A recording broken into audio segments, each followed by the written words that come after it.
It is November 16th, 2000. My name is Michael Rosen for the Archive of American Television, and it's my great pleasure to interview Alan Alda in New York City. I want to start by getting some basic biographical information from you, starting with, what was your name at birth? My real name is Alfonso d'Abruzzo. Alfonso d'Abruzzo. And it's also my father's name. He made the name Alda when he was about 18, out of the first two letters of his first name and the first two letters of his last name, A-L from Alfonso and D-A from d'Abruzzo. And he never changed his name legally, and neither did I.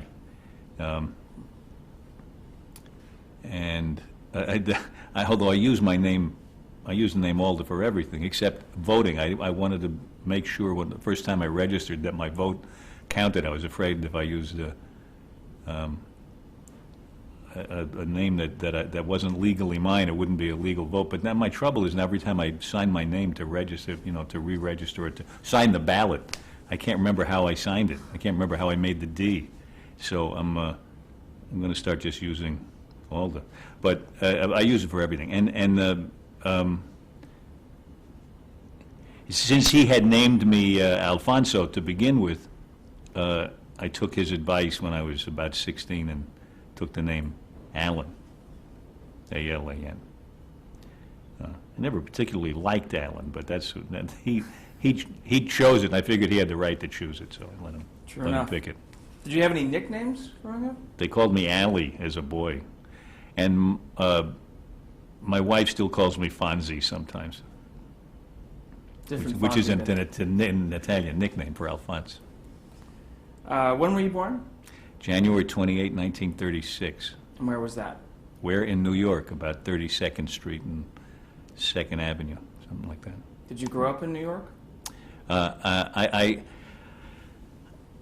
was in Manhattan probably, well, no, I grew up on the road, in and around New York, but we were my father was in Burlesque when I was born, and I stood in the wings of burlesque theaters until I was about 3 years old, at least 3 years old, maybe even older.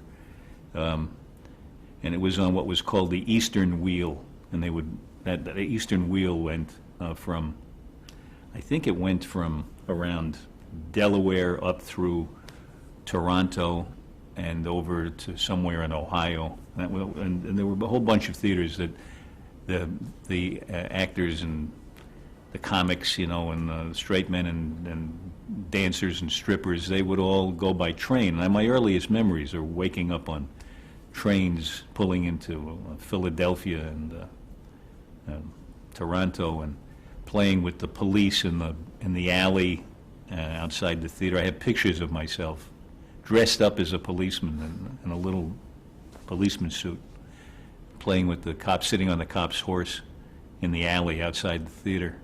I think that was in Toronto, but I watched burlesque so this would have been from 1936. I mean, I didn't watch much in 1936 because I wasn't a year old yet, but I remember very vividly standing in the wings watching the comics and the strippers, which is a very bizarre childhood, but. It was not nearly as raunchy in those days as ordinary television is today, or commercial network television. I'm not talking about cable. I'm talking about regular, maybe if this is watched 50 years from now, they won't know what we're talking about. These will be the innocent days, But burlesque was in its own way innocent, even though the women took off most of their clothes. Each state had its own, and each city, I think, had its own censorship rules. In New York, for instance, the women had to wear a panel of material that covered her belly button.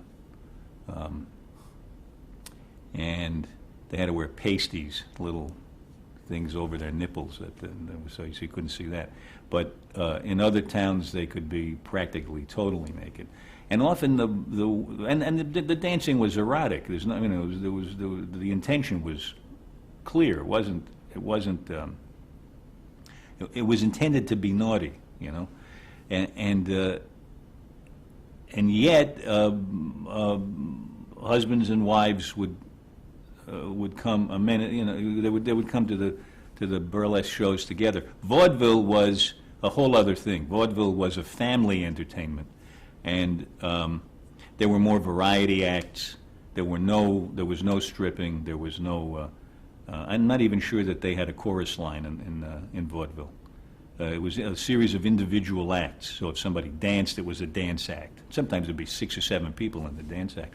But in vaudeville, they did a lot of they did 2 kinds of sketches, I think. They did sketches where they would act out a little story, and they did the other kind of sketch, which was 2 people standing up, talking, doing a routine together, which was exactly what George Burns and Gracie Allen did when they started, and what became their television show. And George Burns was brilliant enough to turn that into a combination of talking to the audience and doing and acting out a sketch. But the roots of television comedy that go into burlesque are very similar, I think, because in burlesque you had you had short sketches and what they called blackouts, which was sometimes just a few lines of dialogue ending with a punchline, and then the lights would go out as a punctuation on it. So it was very short. The blackouts were very short, but the sketches were longer, and they'd go maybe 5-10 minutes sometimes, and they were short, often absurd situations with the comic getting into trouble or being kind of stupid, and the straight man was always the smart one. The straight man often spoke in a kind of a fake cultured accent. Now look here, my good man, do you mean to tell me? Are you trying to tell me that you can't? And the comic was often more of a working class guy who was shrewd, but kept getting into trouble. I mean, that was a typical character. What was your father known for? What kind of acts? My father was known as, I heard from many people, he was known as the best or one of the best straight men in burlesque. He had an act with a comic called Hank Henry, and when I was very small, I was 2 or 3 years old. I remember one summer they left me with an aunt in Delaware while they traveled around. I'm not exactly sure why I stayed with her, except I think it had to do with the fact that they had a pig in the act, and they didn't have room in the car for me and the pig. And the damn pig got preference, and it was this. They had the pig just for this stupid blackout at the end of the sketch. Hank Henry tells my father, or maybe my father tells Hank Henry, I don't know which, one of them says to the other, "Get out of here and don't come back until you bring home the bacon." And he walks in with a little pig under his arm, and he says, "Well, I brought home the bacon." Now, can you believe it? That got a laugh in those days.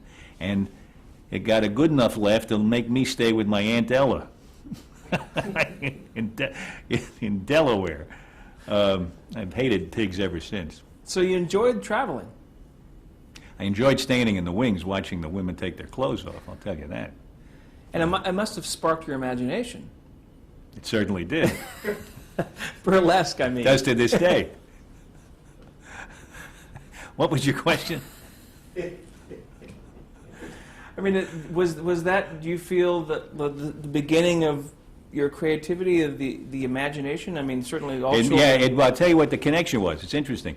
I wanted to be a writer from the time I was 8 years old, and started trying to write. And one of the first things I wrote was a courtroom sketch with a judge and a funny defendant. And that was a direct imitation of the sketches that we had in the house. My father had about, a stack of sketches, almost a foot deep, of old burlesque routines. And often old friends from burlesque, once my father got a job at Warner Brothers making movies. He was no longer in burlesque, no longer on the road. He had traveled in nightclubs doing nightclub shows and USO shows because the war was on shortly, not long after I was born. So old friends from burlesque would come over and they'd do the old sketches. So around, from the age of 8 or 9, I was watching and taking part in these burlesque sketches. So I really have roots in burlesque, although I wasn't old enough to have performed in it. Then when I was, I don't know if you know that Abbott and Costello, who were very popular in the early days of television, came from burlesque, and all their famous routines, like Who's on First, I believe they did when they were in burlesque. And that's how my father knew those sketches. And so when the war was on, and I was about 9 years old, I would go with my father to the Hollywood canteen, and we would perform for the soldiers and sailors, and sometimes a couple of thousand people.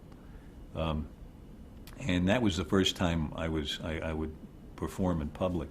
And we did Who's on First, and I did the part that Lou Costello had done, and my father did Bud Abbott's part. Great writing.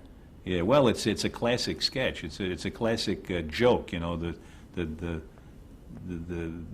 misunderstanding that the comic has in that is really the misunderstanding that's at the basis of a lot of jokes. And different words, but the same idea, same thoughts. What attributes do you think you got from your father? I got from my father. What attributes did I get from my father? Well, I think the pleasure of performing, and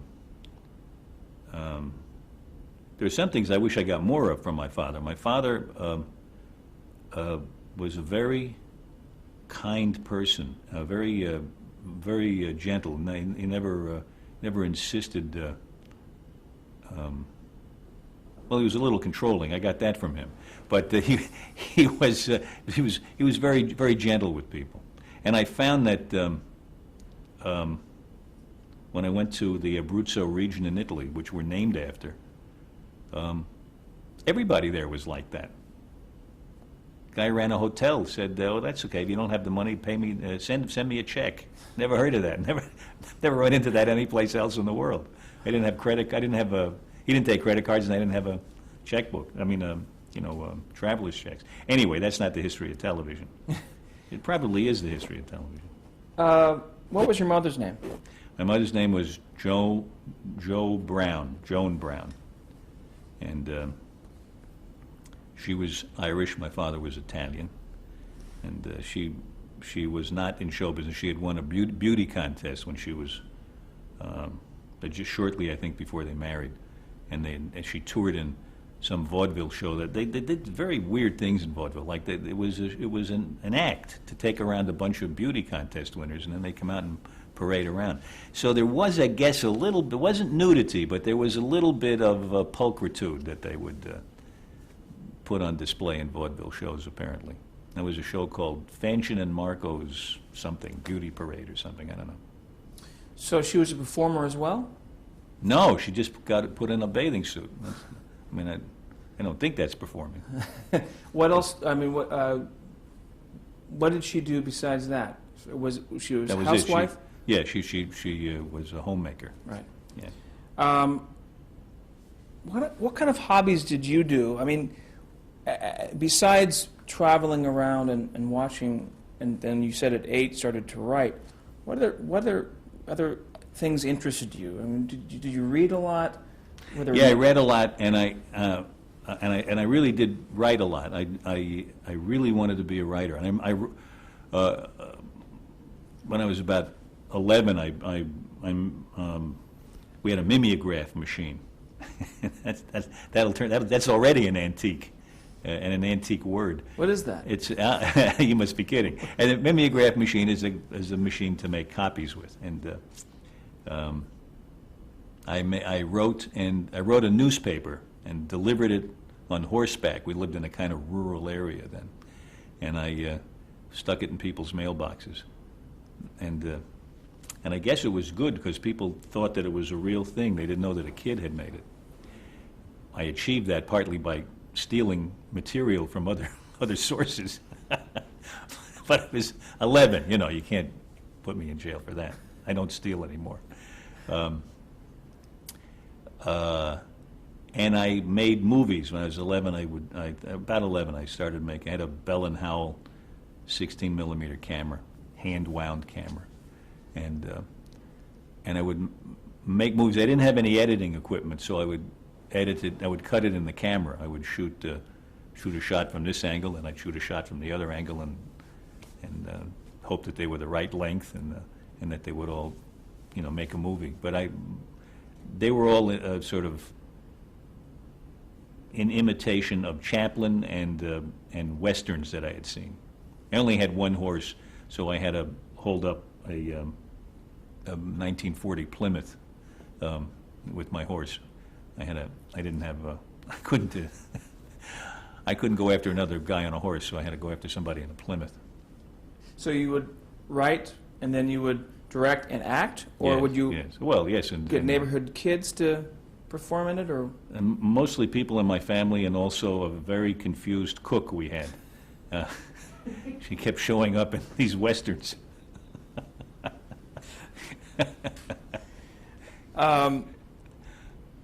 So it sounds like there was a lot of humor in your household.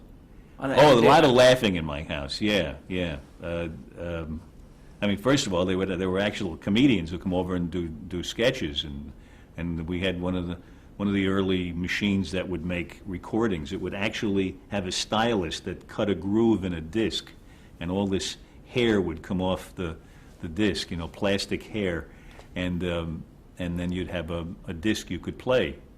And so we would make recordings. I mean, that was before tape recorders and before the early wire recorders. And so we would just do little radio shows. And I would do radio shows and play them at school. I learned early on that I could get out of actual work in school if I did creative things. So I would write and act in little plays, and I got a lot of experience doing that. It was very enlightened of the teachers to make me think that I wasn't working, you know. Other kids would have to do book reports. I would read the books anyway. I was interested in books, but instead of doing what I thought of as a dull book report, I could do a play about it. I did that all the way through high school and college. So were you a good student? I was interested in learning. I don't know if I was a good student. I had polio when I was 6 years old, and I had a tutor. No, I was 7 when I got the polio. And I was out of school for a year, and then I had to be tutored. My parents thought it would be more convenient for them if I was tutored all the way up to the 7th grade. So I jumped ahead. The tutors just kept promoting me, whether I knew anything or not. And by the time I graduated high school, I was 16, so I was younger than most people. But there were gaps in my education. And polio is a pretty dramatic Yeah. thing to get as a young child. I was very lucky, yeah.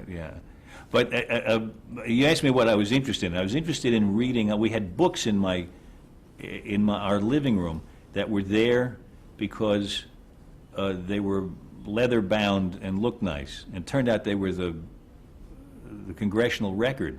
So from the time I was about 9 years old, I read hundreds of pages of the Congressional Record from I don't know when. I guess the 1930s or 40s. I don't know when it was. And it was fascinating. I thought it was hilariously funny.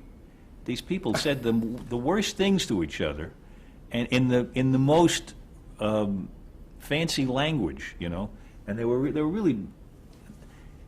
it was very interesting. It read like a play. It was in dialogue form, and I was used to reading dialogue. That to me was how writing was written. You know, although I saw other books there that were very interesting stories from European stories about dragoons and romantic affairs, which I didn't fully understand. Did your father have an interest in these congressional records? Or No, these things were in the living room because they had nice covers, you know. Nice. They were there for decorating purposes. So I decorated my mind with them. I really had a great time. It wasn't that I learned anything so much as I think I got used to the feel of a book in my hand, which was very nice. Did that also spark your interest in politics at all? No, but it made me know from an early age how hilarious politicians are. They were pretty funny. Now, you asked me this other question. What was that after that you said? Which one? I don't know.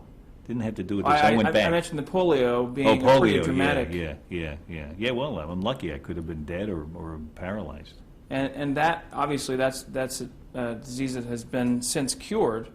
Yes. Today in 2000. I was in bed for a few months, but the treatment was invented by Elizabeth Kenny, a nurse in Australia, and she had for 20 years she had been put down by the medical profession in Australia because they didn't think a woman could teach them anything about medicine.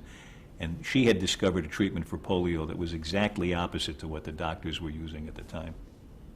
And they immobilized the limbs, and she massaged them and heated them. And she saved the lives of, I guess, millions of children. And after 20 years of being told to be quiet, she was finally invited to lecture around the world, and came to the United States about 2 years before I got polio. So the people who treated me had been exposed to her teaching, her methods, and that's what saved me. Amazing. You mentioned Burns and Allen earlier. Did your family sit around the radio and listen to shows on? Yeah, I listened to the radio all the time. I mean, I can still smell the rug because I'd lay on the rug listening to the radio. I can smell the rug, and I can smell this big radio we had. TVs don't smell anymore. Radios had a real aroma. You know, like when you go to a gas station, you smell the rubber tires and you smell the gasoline. Kids today are very aware of those pungent odors, and the radio had a wonderful smell to it. And the rug didn't smell bad either. What kind of shows did you listen to? I used to listen to Arthur Godfrey every day. And before that, you know, the usual kid shows, I listened to Jack Armstrong and Lone Ranger. I think the Lone Ranger. Yeah, the Lone Ranger. And I used to listen to in the evening to Quiet Please, which was a very smart program.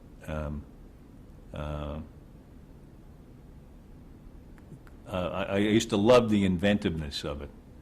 I was pretty sharp, I think, because of my, because of the experience of standing in the wings, watching performers and listening to writing and analyzing the writing and hearing it analyzed. I really enjoyed smart writing, and I loved Bob Hope, and Jack Benny just killed me, and I loved Fred Allen. And I loved hearing wit and spontaneity. And that's why when I was about 10 years old, I would lie awake way past my bedtime. At midnight, Steve Allen had a program on radio on KNX in Hollywood. And it was very early in his career. It was before he had been on television. I'm not even sure there was television at that point. And I just couldn't get over it. This how clever he was and free, and he would go into the audience and talk to people, and you knew that he was thinking of this stuff right then. No, it wasn't written down, and it didn't have the sound of being written down. You heard his mind at work. It was really exciting. And, you know, as we speak, I just went to Steve Allen's memorial service about 4 or 5 days ago. And it was an I mean, you ought to have that whole 2-hour tape of that memorial service you ought to have it on, you know, in your catalog, because it's a very important look at the history of television. Partly because during that afternoon, we saw a tape of Steve doing a comedy routine with his mother, who had done that exact routine in vaudeville maybe 30 or 40 years earlier. And it was fascinating because she was brilliant, by the way. She was a brilliant actress in addition to being a hilarious comedian. She was totally believable. There wasn't this sense of doing a vaudeville routine where the people talk to each other, but they're not really talking to each other. Oh, you mean to say, well, come over here, no, just stand over here, just come over here, I mean, that kind of stuff. She was absolutely direct and simple, and she was playing the part of somebody who wandered in from the audience, not supposed to be a performer, never let on that she was really a performer. And the jokes, they weren't jokes. The funny parts were her thinking was revealed. Her you know, grammatical lapses. It was humor of an ordinary person being caught unawares. That routine that they did was very interesting because you saw where Steve got his talent,